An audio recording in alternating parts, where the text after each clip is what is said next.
me tell you what was in the report, and it's called Uproar in Energy, which is an appropriate title for these times. And it reflects and was informed by 2,200 energy leaders worldwide. And what it shows us is that commodity price volatility has become the top concern in all regions in January, with uncertainty 12 times higher than in 2021. That geopolitical uncertainty is increasing and driven by supply chain risks, as well as energy interdependency, and that quality energy access has become a new global action priority in all regions for the first time. Now, since January, there's been compounding crisis, and it's triggered the world's first global demand-driven energy shock. And so we've had to keep taking the pulse of the world energy system on a regular basis.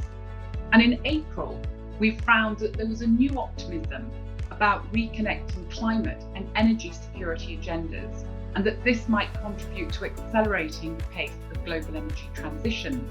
However, by August this year, that optimism had rapidly decreased, with more than a third of energy leaders, an increase of a third, 55%, saying that they think energy transitions are going slower than needed to get to our net zero goals. And the reasons for this include greater fragmentation in global approaches. So we conclude that what's happening is that the risks of decarbonising economies without destabilising societies are growing, that there's a new context of affordability and security, and that there is a rise of a global energy justice agenda with an increasing emphasis on quality energy access. And energy trilemma solutions are now needed at all levels of society. And this is why we are promoting a humanising energy action agenda and a new approach to the world energy trilemma solution space.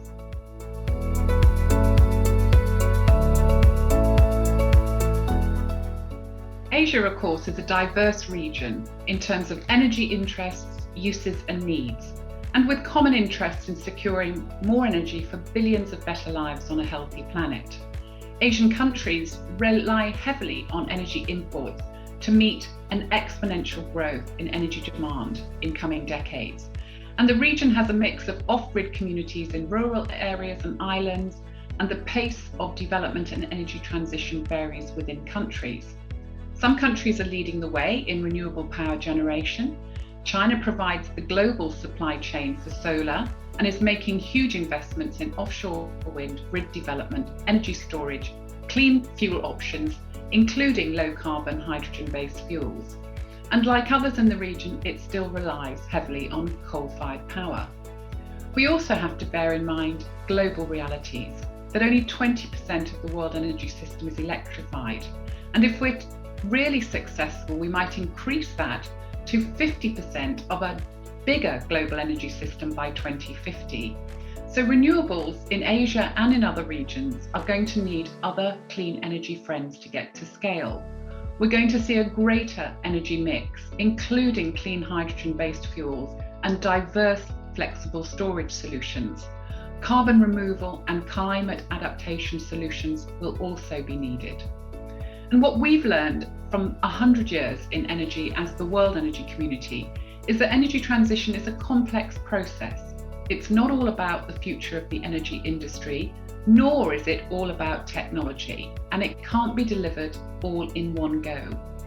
The real ambition is billions of better lives on a healthy planet. Net zero is one part of the global ambition story, and renewables are part of a diverse technology mix. And the development of new models of human and economic development, more shared, circular and regenerative models of human development are the real prize. That's why we recommend a more holistic, balanced and inclusive approach to energy transitions in all regions. Our community, which includes many Asian countries, developed the World Energy Trilemma Framework nearly 20 years ago. It's a tool that countries, companies and communities can use to inform and track their performance in balancing energy security, environmental sustainability, and energy access and affordability.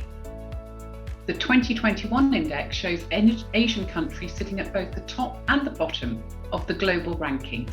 For example, amongst the 120 countries ranked, Japan comes in at number 16, Singapore at number 34, and Nepal at 96.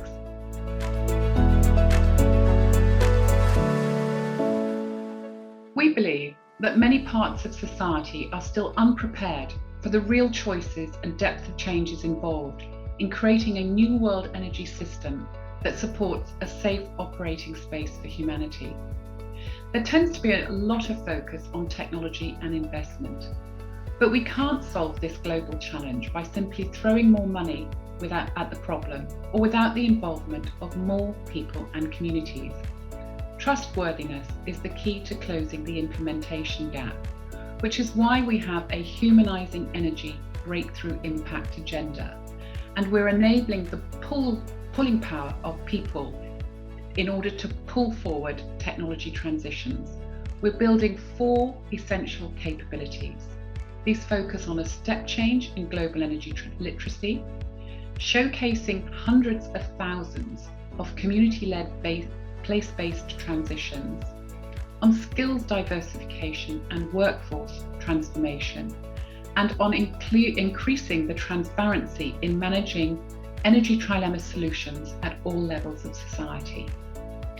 We are encouraging and encouraged by the engagement and support of our Asian members in collaborating on humanizing energy to achieve breakthrough and impact in all regions on clean and just energy transitions. We want to make sure every step counts.